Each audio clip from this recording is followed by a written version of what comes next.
അങ്ങനെ ഇന്നത്തെ നമ്മുടെ വിശേഷങ്ങളിലോട്ട് എല്ലാവർക്കും സ്വാഗതം കേട്ടോ. ഞാനൊരു 5 മണിയൊക്കെ ആകുമ്പോഴത്തേക്ക് എണീച്ചിട്ടുണ്ടായിരുന്നു. വെറും വയറ്റിലുള്ള നമ്മുടെ തൈറോയിഡിൻ്റെ ടാബ്ലറ്റൊക്കെ കഴിച്ചിട്ടോ. ആൺകുട്ടിക്ക് നേരത്തെ പോകണം. അപ്പോൾ ഞാൻ അവനക്കുള്ള ബ്രേക്ക്ഫാസ്റ്റൊക്കെ പാക്ക് ചെയ്ത് വെച്ചിട്ടുണ്ടായിരുന്നു. പിന്നെ നമ്മൾ ചോറ്, കിഴങ്ങ് വറുത്തതൊക്കെ ഉണ്ടാക്കി വെച്ചിട്ടോ, കുട്ടികൾക്ക് സ്കൂളിലൊക്കെ കൊണ്ടുപോകാനുള്ളത്. അതിന് ശേഷമാണ് നമ്മളിന്ന് ജിമ്മിലോട്ട് പോയത്. അപ്പോൾ എന്താണെന്ന് വെച്ച് കഴിഞ്ഞാൽ കുറച്ച് സമാധാനത്തോടെ നമുക്ക് വർക്കൗട്ടൊക്കെ ചെയ്യാം.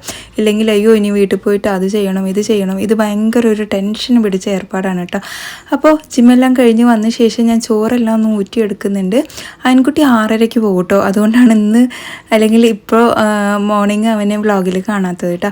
പിന്നെ പാല് വന്നപ്പോൾ ഞാൻ വേഗം ചായ എല്ലാം വെക്കാൻ വേണ്ടി നിന്നിട്ടുണ്ടായിരുന്നു. അതിന് ശേഷം ബ്രേക്ക്ഫാസ്റ്റും കാര്യങ്ങളൊക്കെ റെഡിയാക്കണം. കുട്ടികൾക്ക് ഇന്ന് ചോറും എഗ്ഗൊക്കെയാണ് കേട്ടോ. അപ്പോൾ ലഞ്ച് ഞാൻ റിഹാൻ്റെ കയ്യിൽ കൊടുത്തു വിടും കേട്ടോ. എനിക്കുള്ളത് ബ്രേക്ക്ഫാസ്റ്റ് മാത്രം അവന് കൊണ്ടുപോകും. അവൻ ഫുട്ബോൾ ക്യാമ്പിൽ ചേർന്നതുകൊണ്ടാണ് മോർണിംഗ് നേരത്തെ പോകുന്നത് കേട്ടോ. അപ്പോൾ എന്തെങ്കിലും ഒരു ആക്ടിവിറ്റി ഇരുന്നോട്ടെ എന്ന് വിചാരിച്ചിട്ട് ഞാൻ ചേർത്ത് വിട്ടതാണ്. അങ്ങനെ കുട്ടികളുടെ ലഞ്ചൊക്കെ പാക്ക് ചെയ്തു.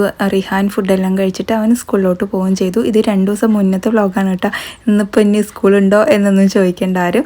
അപ്പോൾ നമ്മുടെ ഇന്നത്തെ വീഡിയോ ഇതാ ഇത്രയൊക്കെ തന്നെ ഉള്ളൂ. അവർ പോയ ശേഷം ഞാൻ ഉമ്മാക്കും ഉപ്പാക്കുള്ള ദോശയും ഒക്കെ ഉണ്ടാക്കി. ഞാനും ഇക്കയും ഇന്ന് ഓട്സാണ് കേട്ടോ. ഓട്സിൻ്റെ പോലെ എന്തോ മില്ലറ്റോ അങ്ങനെ എന്തൊക്കെയോ ഉള്ള സംഭവമാണ് കേട്ടോ കഴിച്ചത്.